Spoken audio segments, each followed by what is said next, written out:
오늘은 굽어 돌아가는 길이란 제목으로 말씀을 나누고 기도합시다. 벌써 4월의 마지막 날이네요. 내일이면 5월 1일이고, 근데 근래 한 며칠 이렇게 막 날이 추워가지고 5월이 코앞이다라는 느낌이 별로 없었는데 아마 이 잠깐의 추위가 지나가면 엄청 더워지지 않을까 싶고, 이 푸르고 푸른 이 나무와 자연이 우리를 또 만나게 될 것 같은데요. 4월 한 달도 여러분 주님 안에 승리한 줄 믿습니다. 서로 축복합시다. 주님 안에서 4월 한 달도 승리하셨습니다. 이렇게 승리하셨습니다. 네. 네. 승리하셨습니다. 오늘 제목이 굽어 돌아가는 길인데요. 이렇게 우리가 요즘 민수기 큐티 하고 있죠. 민수기 말씀처럼 이스라엘 백성이 이제 애굽을 나와서 이제 가데스 바네아에서 잘못된 보고를 해서 어려움을 당했죠. 어쨌든 이제 가나안 땅으로 들어가고 싶은데 지도를 한번 볼까요? 오랜만에 지도 등장.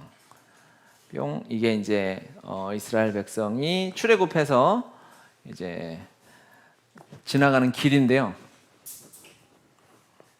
잘 안 보이신다고 마음에 불평하시면 오늘 불뱀 나오니까 조심하시고 불평은 하지 마시고 이게 나와서 홍해를 건너서 이렇게 이제 신광야 말씀을 받고 지금 가데스 바네아. 여기 좀 다음 그림 넘겨줘 보세요. PPT 다음. 얍. 넘어가라. 얍. 네, 그렇죠. 네. 뭐 어디가 웃겼어요? 갑자기 커져서 네, 크게 했어요. 아니 불평하실까봐 누군가 오늘 불평하면 안 되거든요. 무서워요. 가데스 바네아. 여기서 이제 잘못된 보고를 하게 되죠. 그래서 여기서 잘못된 보고를 하고 여기서 뭐라고 되어 있습니까? 원래 에돔 땅을 경유해 가려고 했던 경로가 있잖아요. 근데 오늘 본문에서 에돔이 못 가게 했죠. 모세가 여러 번 설득하는데 안 돼. 허락할 수 없어. 군대를 데리고 와서 막아요. 그래서 이 길로 가고 싶었어요. 원래 이 길이 이제 왕의 길이라고 해서 이제 가기 좋은 길이죠. 그런데 이 길로 가지 못하고 뭐 하죠? 나머지 여기서 37년 6개월간 광야를 방황하는 이 시간을 지나고 이렇게 이제 돌아서 나중에 들어가게 되는 것이죠. 하나님이 함께 하시는데 에돔이 이제 막는 태도를 보면 군대를 동원해서 막아요. 하나님의 백성을. 사실 게임이 안 되죠. 누가 막습니까? 하나님이 함께 하시는데. 그런데 막았는데 하나님이 그것을 막히게 두시는 거예요. 하나님이 함께 하시는데 그러면 우리가 그래 돌아가면 뭔가 계획이 있겠지 생각할 수 있겠죠. 그래서 우리가 20절에 이제 20절 다시 한번 같이 읽어볼까요? 본문 20절. 그는 이르되 너는 지나가지 못하리라 하고 에돔 왕이 많은 백성을 거느리고 나와서 강한 손으로 막으니 이렇게 했습니다. 막았어요. 그래서 갈 수가 없었어요. 에돔으로 좀 괜찮은 넓은 대로로 가지 못하고 이제 다른 길로 가야 하는 상황에 처했습니다. 우리가 그동안에 경험했던 하나님의 은혜와 하나님의 인도하심이 있잖아요. 그러니까 그래 뭔가 계획이 있을 거야. 슬프고 상처난 마음을 추스르며 말씀을 따라가는데 28절 보면요. 모세가 아론의 옷을 벗겨 그의 아들 엘리아살에게 입힘에 아론이 그 산 꼭대기에서 죽으니라. 하나님이 다른 길로 인도하시더니 아론이 죽어요. 아론이 죽었네. 여러분이 너무 이걸 책을 글자로만 보면 감동이 없죠. 모세와 아론의 존재는 이스라엘 백성에게 어떻겠습니까? 이 출애굽의 이 엄청난 난관을 하나님의 선지자로 대언자로 앞에 서서 이스라엘 백성들을 이끌어줬던 사람이에요.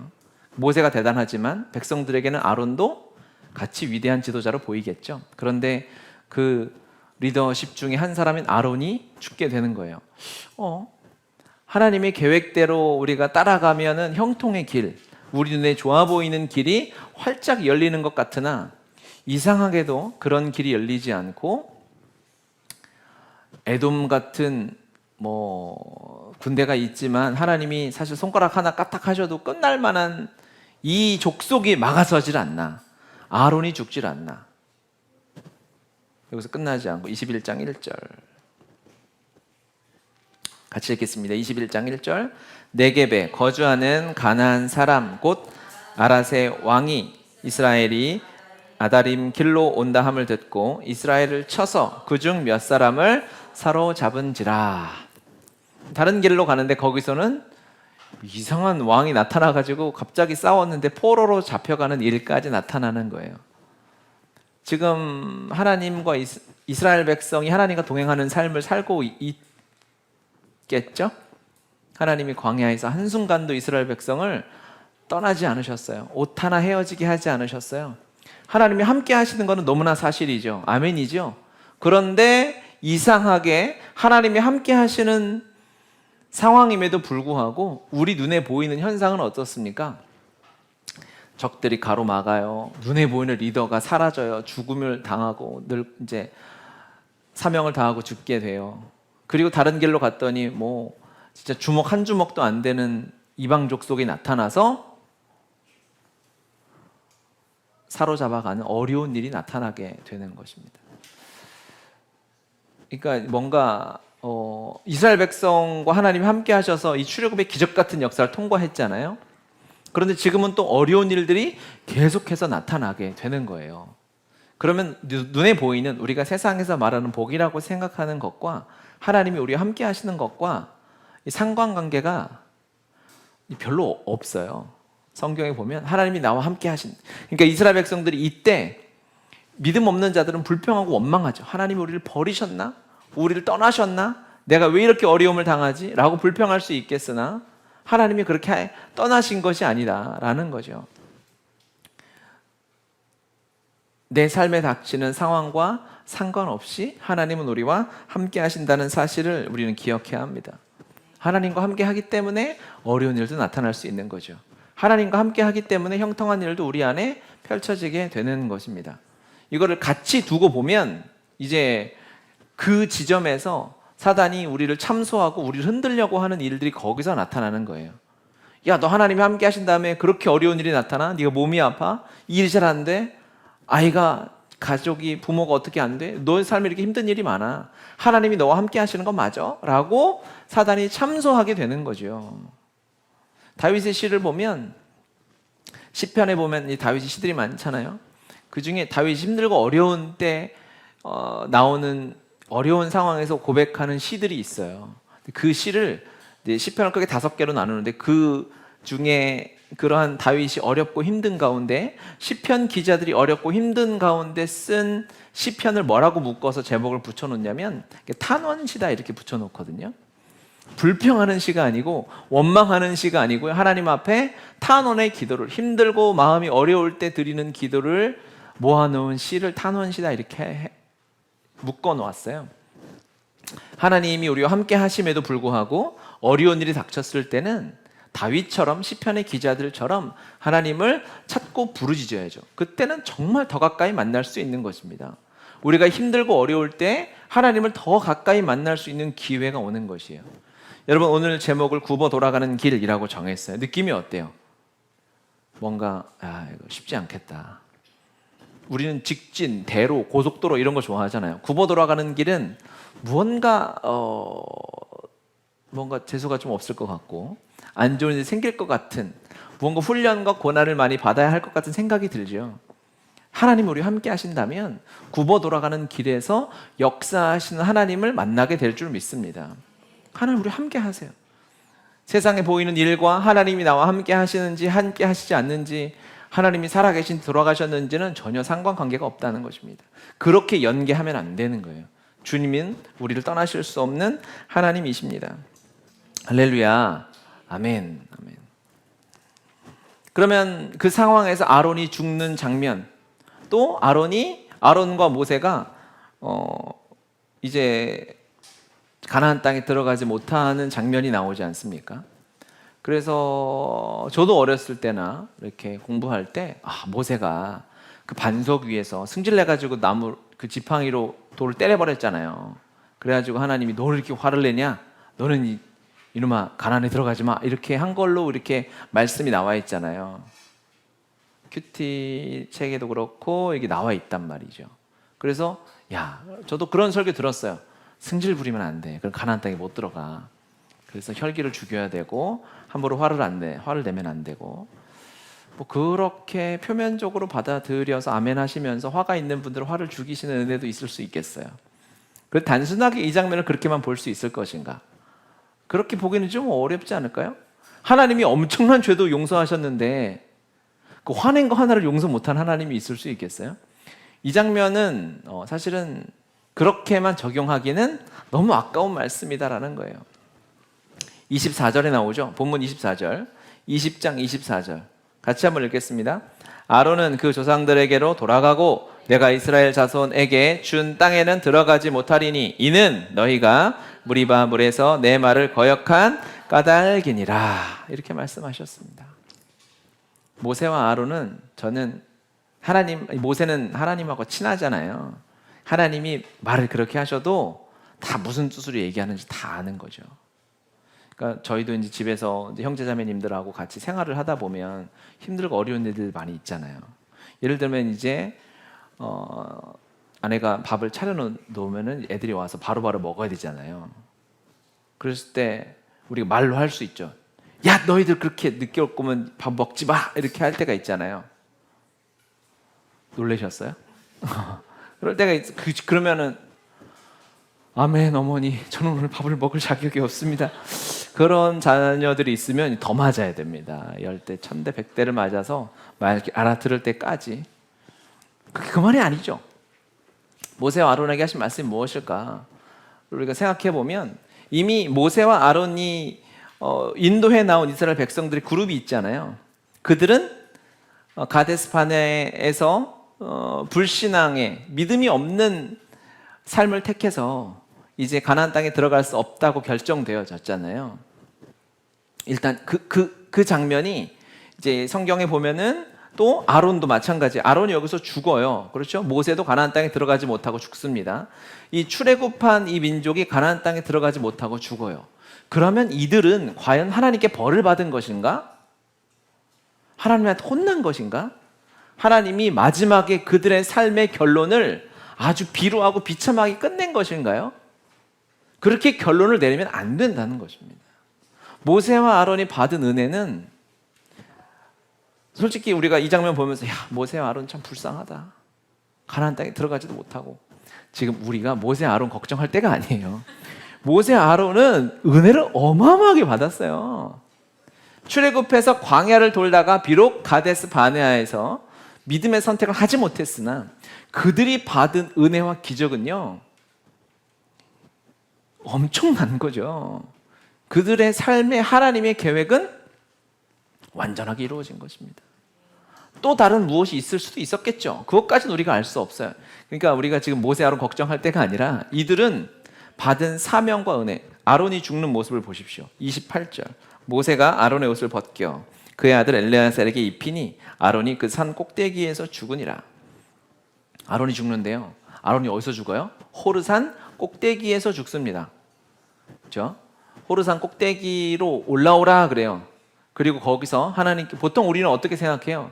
제사장을 하다가 이 제사장직은 평생 하는 일이니까 제사장을 열심히 하다가 어느 순간 휙 쓰러지면 죽었네. 제사장 옷을 벗기고 그것을 이제 아들에게 주고 장사 지낸다 이렇게 생각할 수 있겠지만 이 장면이 말하는 것이 무엇이냐면 하나님의 계획은 완전하게, 즉 아론은 자신의 사명을 다하고 하나님 앞에 부름받아 간 것입니다. 그렇죠?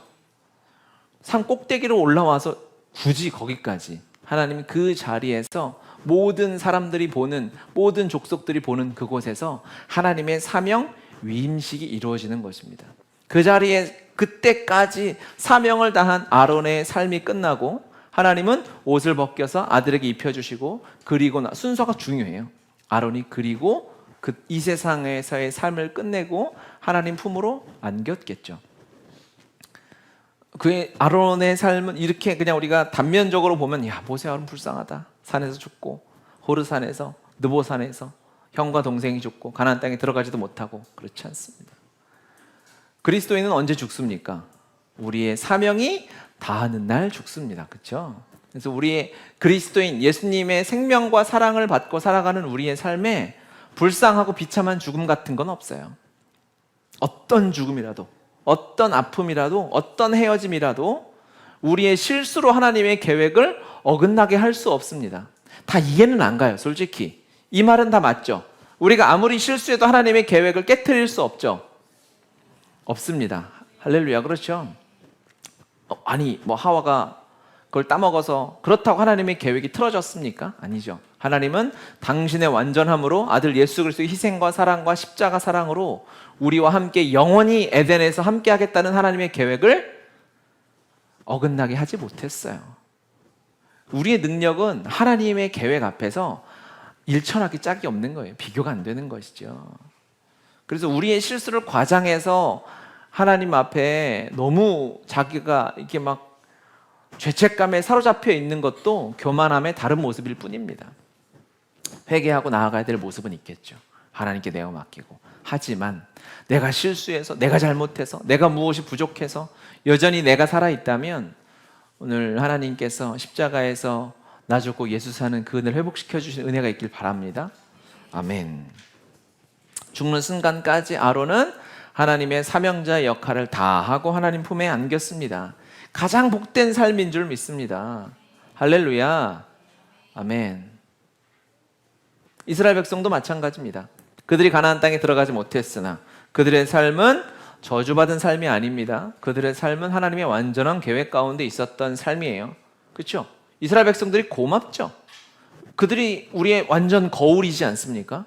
이스라엘 백성들이 출애굽의 기적을 경험했음에도 불평하고 원망해서 혼나지만 다시 회개하고 돌아오고, 이 이스라엘 백성들의 삶의 여정이 출애굽기와 민수기에 나오는 이 여정들이 우리의 삶의 거울처럼 비춰지잖아요.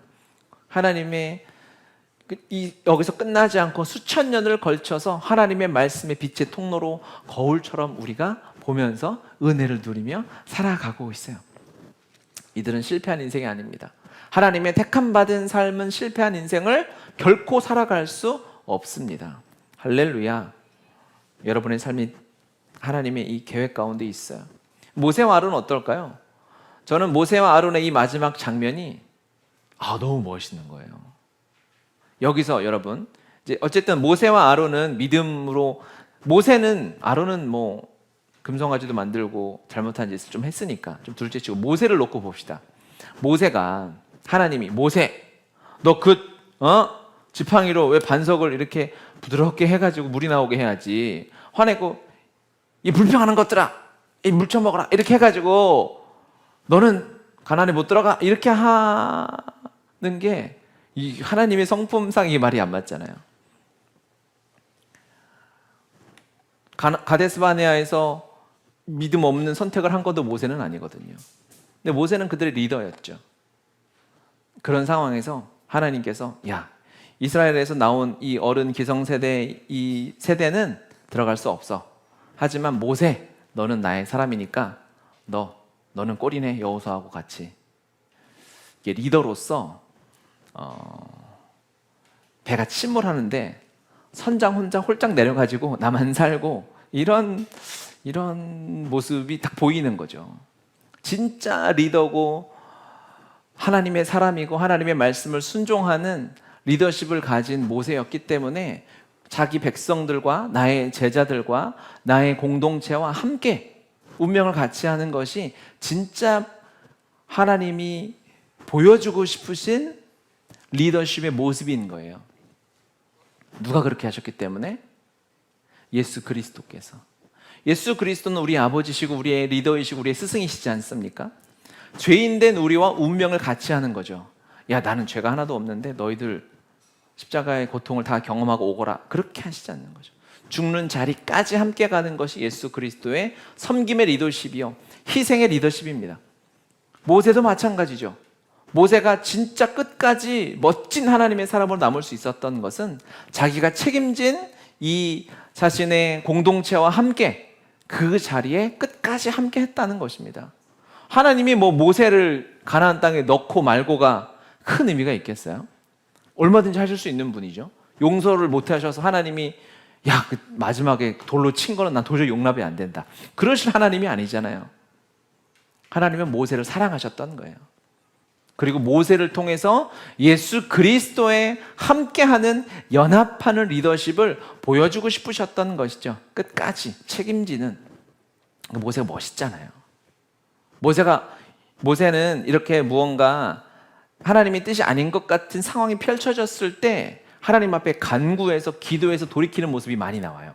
그런데 너 가나안 땅에 들어가지 마라고 했을 때 모세는 이들과 함께 운명을 같이하여 그 자리에서 먼저 나온 모세의 시대를 끝내고 이제 엘르아살과 여호수아를 통해서 가나안의 새로운 새 시대를 열어가는 역할을 감당하게 되는 것이죠.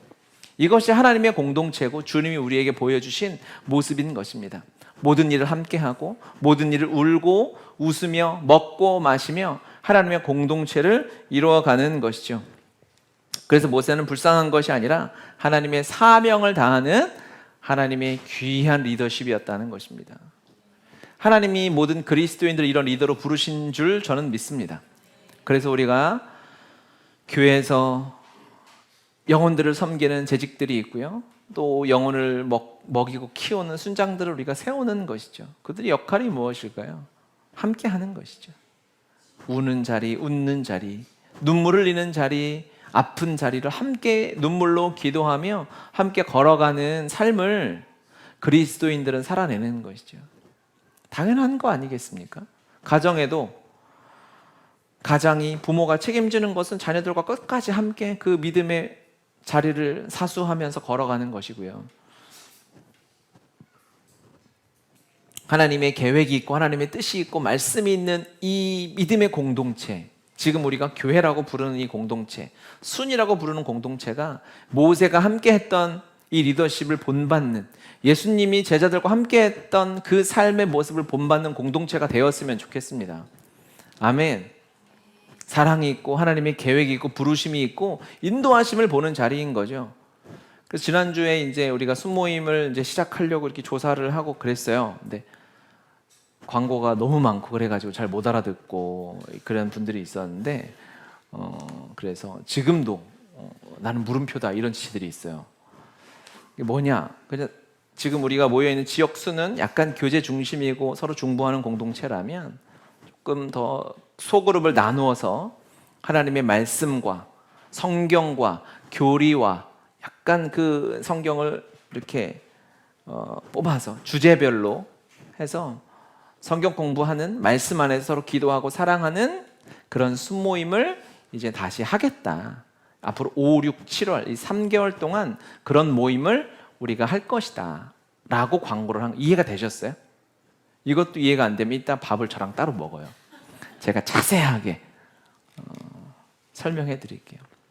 근데 오프라인으로 하기가 이제 거리도 있고 우리가 시간적으로도 한계가 있으니까 온라인으로 모이고 한 달에 한 번 정도는 또는 6주에 한 번 정도, 보통 우리 한 10주에서 12주 이렇게 할 거니까 한두 번 정도는 오프라인으로 모여서 교제도 하고 말씀을 나누되 주로 우리가 온라인에서 이런 모임들을 하도록 하겠다라는 것이고, 그래서 그러면 왜 신청을 받았냐? 그 순모임은 신청서가 아니고 조사였어요. 뭐든지 제가 다 할 거기 때문에 죽어도 못 하겠다고 이렇게 반석을 이렇게 지팡이를 치듯이 방해 저를 이렇게 하시면은 이제 깊은 면담에 들어갈 필요가 있긴 하겠지만 모든 지체들이 우리 순모임 교제와 그리고 또 자매님들은 마더와이즈로 하도록 하고 또 몇몇 지체가 톡이 왔어요. 아빠도 지혜가 필요하지 않냐? 파더와이즈는 왜 없냐? 검색해봤더니 파더와이즈 같은 게 있긴 있더라고요. 그래서 지금은 뭐 당장 제가 한 주 만에 준비할 수는 없고 일단은 있는 성경이라도 공부를 좀 하시고 다음 텀에 그렇게 하도록 할게요. 말씀 중심에 하나님의 말씀 안에 하나 되는, 말씀과 같이 이 시대의 마지막을 교회로 살아내는 공동체로 여러분 살았으면 좋겠습니다. 이게 이 삶이 그냥 어떠한 눈에 보이는 하나님의 비전과 목적을 성취하는 공동체보다 연합하여 함께 울고 함께 눈물로 가는 공동체가 저는 이 시대에 필요한 공동체라고 믿습니다. 하나님의 뜻과 비전을 이뤄낼 수 있죠. 하지만 우는 자들, 아파하는 자들, 위로가 필요한 영혼들과 함께 걸어가는 삶을 우리가 살아내는, 그런 움직이는 걸어다니는 교회로 살아냈으면 좋겠습니다. 아멘. 아멘. 그렇게 하나님께서 이제 에돔 그 지경으로 가게 하시지 않고 밑으로 인도해서 광야를 돌다가 이제 21장에는 안타깝지만 우리가 반드시 짚고 넘어가야 하는 장면이 또 나오죠. 이스라엘 백성들의 주특기가 뭡니까? 원망불평이죠. 원망불평을 이제 원망과 불평은요, 여러분 그냥 단순하게 우리의 마음을 표출하는 것으로 끝나지 않습니다. 이게 대단히 복잡한 프로세스에서 우리가 이 원망 불평이라는 죄의 열매를 맺게 되어져 있어요. 불평을 습관적으로 하는 사람들 있잖아요. 그냥 아우 나는 그냥 실수했어 이렇게 할 수 있지만 아닙니다. 내 삶에 내 입으로 원망과 불평의 말을 쏟아내는 것은 대단히 복잡한 단계를 우리가 순종하면서 걸어갔을 때예요. 첫 번째, 내 눈에 어떤 환경이 나타나요. 그러면 그 환경을 내가 어떻게 인식하는 거예요? 하나님이 허락하셨다고 생각하지 않고 그냥 재수없는 일이나 사탄이 공격했거나 누가 나를 괴롭힌다라고 하나님을 빼고 생각했을 때 원망과 불평의 출발이 되겠죠. 그리고 내 마음 안에 그게 일어났어요. 원망과 불평의 마음이 누구나 일어날 수 있습니다. 그런데 그 마음을 내 감정으로 붙잡는 거예요. 그 상황을 내 감정으로 붙잡는 것과 밀어내는 것은 대단한 차이가 있어요. 자동으로 되는 것이 아닙니다. 여러분, 감정이 자동으로 올라오는 경우가 있는 것 같아요. 감정은 철저한 나의 선택입니다. 여러분, 기쁘기로 작정하고 노력하면 사람이 얼마든지 기뻐질 수 있어요. 하나님의 여러분 지금 막 전혀 믿지 않고 더 설명해라라는 표정으로 계속 설명해봐 이런 아직 동의가 안 되는데 이러는데 그래서 이 목사가 힘들어요. 설교를 해도 다 설명해줘야 되고 납득을 시켜줘야 되고 지금 주님은 깔끔하게 하셨죠. 항상 기뻐하라. 기뻐하는 것은 성령께서 우리에게 주신 명령인 거죠.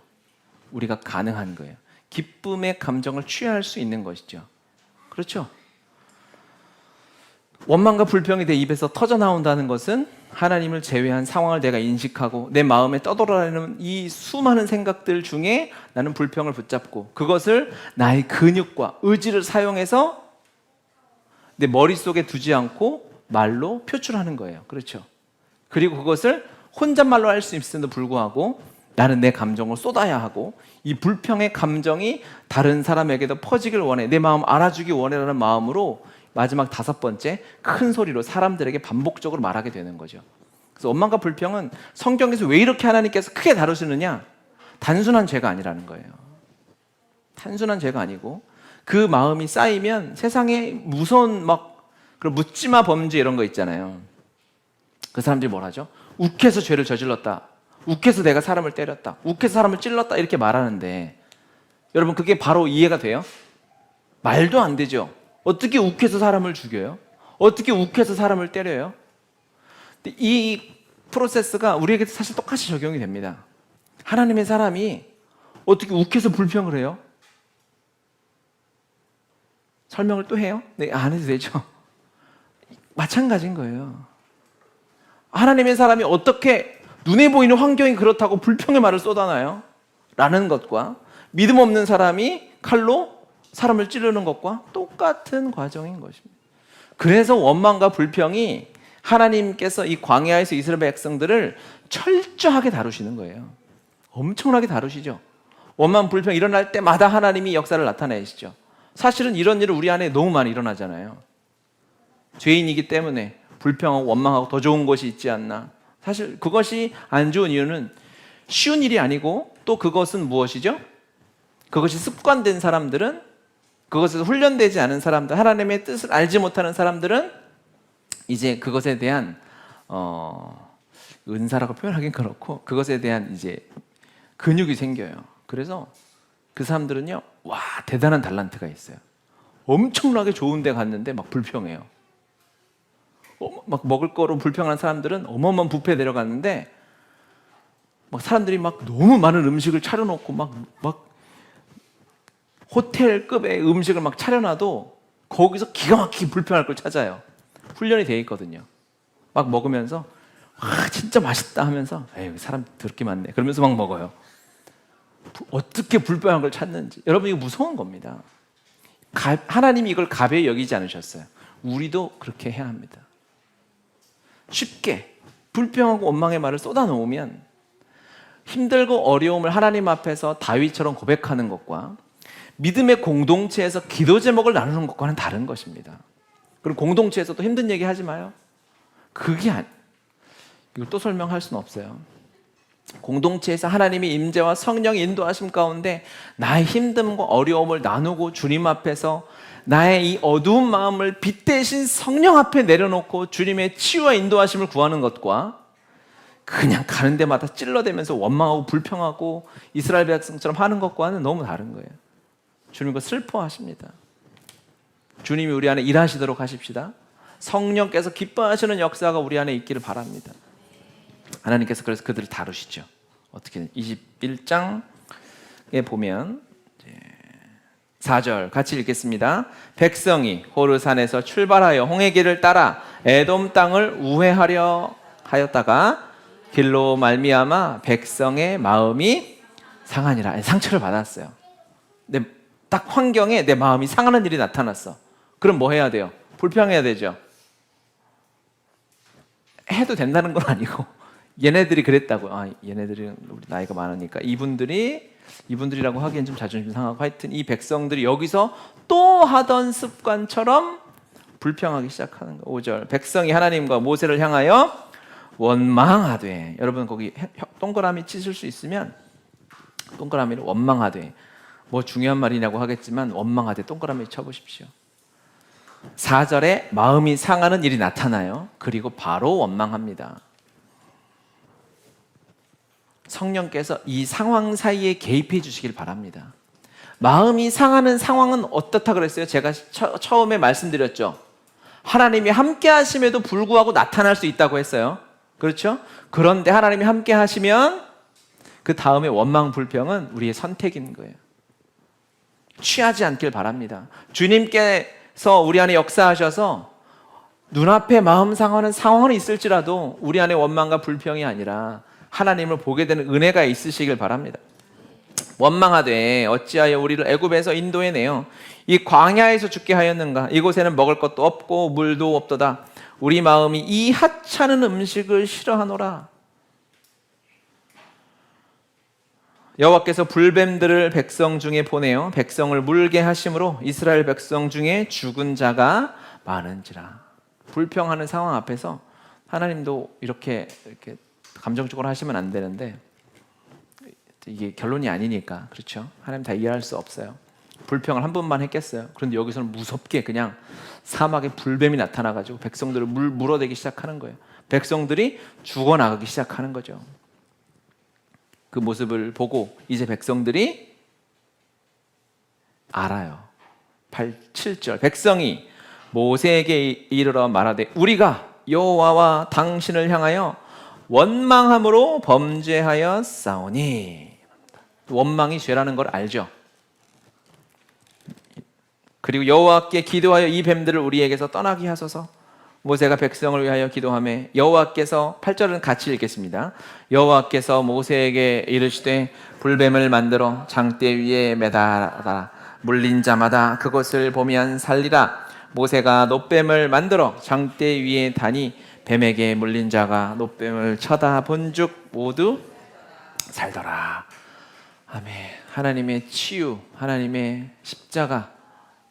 요한복음 3장에 보면 그렇게 나오죠. 주님께서 요한복음 3장 16절이 뭐죠? 우리가 주중에 암송했죠. 시작. 하나님이 세상을 이처럼 사랑하사 독생자를 주셨으니 이는 저를 믿는 자마다 멸망하지 않고 영생을 얻게 하려 하심이라. 그 앞에 말씀에 모세가 광야에서 장대에 뱀을 든 것처럼 인자도 들려야 하리니 라고 말씀하십니다. 이 장면은 하나님께서 예수 그리스도의 십자가를 정확하게 계시하시기 위한 하나님의 계획이고 섭리였습니다. 그렇죠? 하나님은 얼마든지 치유하실 수 있어요. 그렇죠? 하나님이 여기서 모세가 기도했으니 모세야 네가 물린 자들을 다 손으로 안수해 주거라 라고 한다든지 치유할 방법이 그거밖에 없었겠어요? 아니, 하나님은 그 상황에서 하나님의 역사하심을 보여주시는데 그 역사하심을 통해서는 무엇이 드러나야 하냐? 예수 그리스도와 그분의 십자가가 드러나야 하는 것입니다. 할렐루야. 그래서 주님 이 방법을 쓰셨어요. 모세야, 네가 놋으로 뱀을 만들어 들거라. 높이 들어야 되는 거죠. 왜? 사람이 한두 명이 아니죠. 60만, 200만 명의 장정 사람들이 있는 곳이기 때문에 그 중에 몇 명이 물론지 나오지도 않아요. 높이 들어서, 최대한 높이 들어서 사람들에게, 그리고 뭘 해야 돼요? 떠들고 선포해야 되는 거예요. 뭐라고? 너 지금 물려서 죽어가는데 저 장대에 달린 놋뱀을 보면 산다. 여러분, 복음은 헬라인들이 어떻게 생각합니까? 아주 어리석게 생각하는 거예요. 이성적으로 물려서 죽어가고 있어요. 뱀에 물려서 죽어가고 있는데 너 아프지? 그러면 그걸 고쳐주거나 빨리 묶어서 피가 안 통하게 해서 그냥 다리를 물렸으면 다리 하나 잃고 말거나 뭐 그 정도로 멈춰야 되잖아요. 그런데 그렇게 하지 않는 거예요. 어떻게 합니까? 물려서 죽어가고 있는 사람들한테 야, 빨리 일어나서 저 놋뱀을 쳐다봐. 그러면 나을 거야.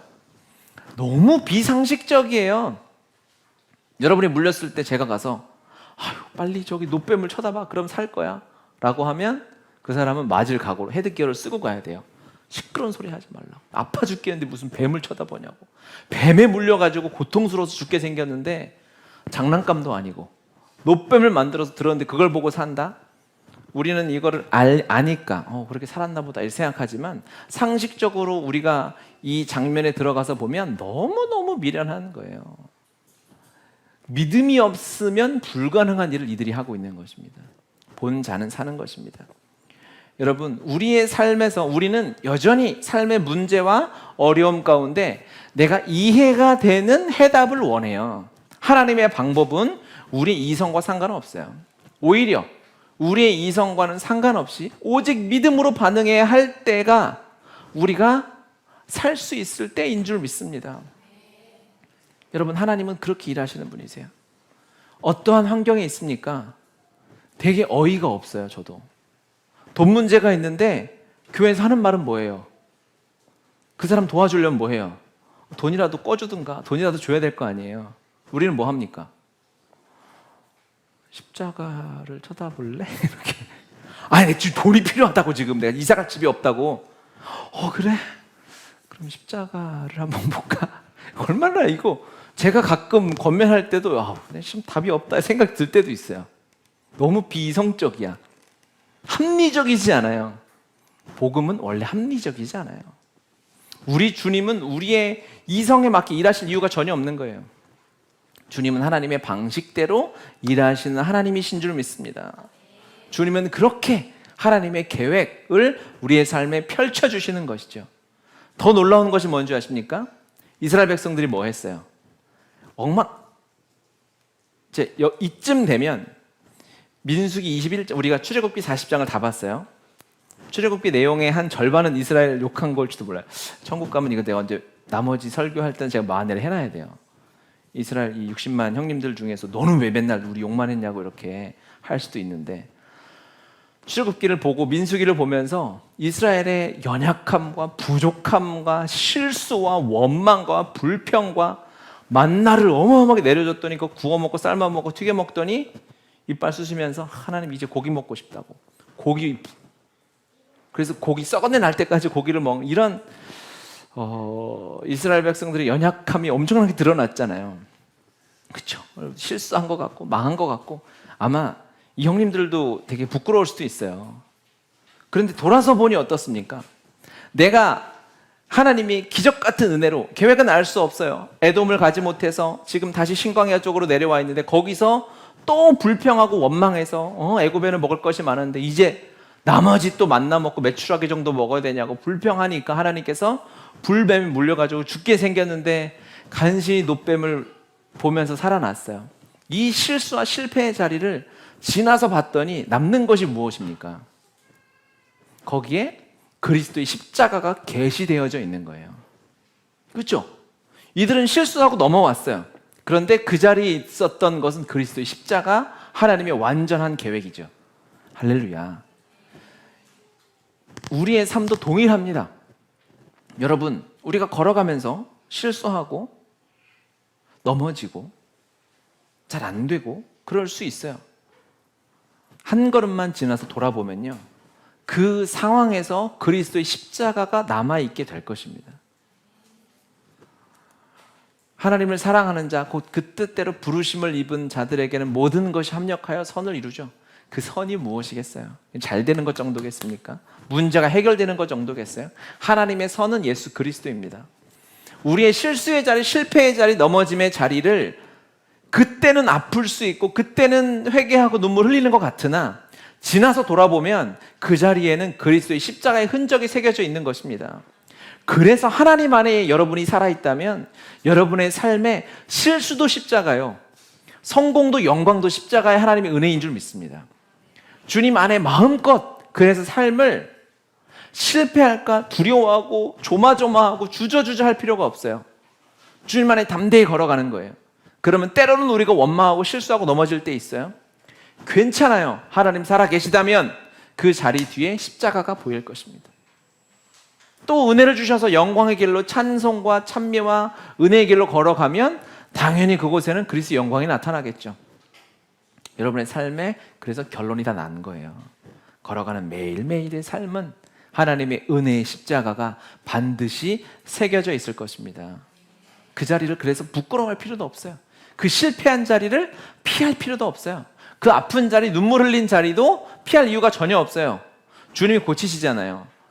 깨끗하게 고치시는, 이거는 이 장면에서도 보면요, 하나님이 고치시려고 야, 거기 광야 그 모래벌판, 사막벌판은 치유하기는 안 좋은 곳이니 거룩한 성막으로 나오거라. 성막에서 무릎 꿇으면 고쳐주겠다. 성막에서 모세에게 안수를 받으면 고쳐주겠다. 그러실 수도 있어요. 근데 주님은 고치시는 그 자리는 내가 병들어서 아파서 힘들고 눈물 흘리는 그 자리에서 눈을 들어 십자가를 바라봤더니 거기서 치유가 임했던 것이죠. 할렐루야. 아멘입니다.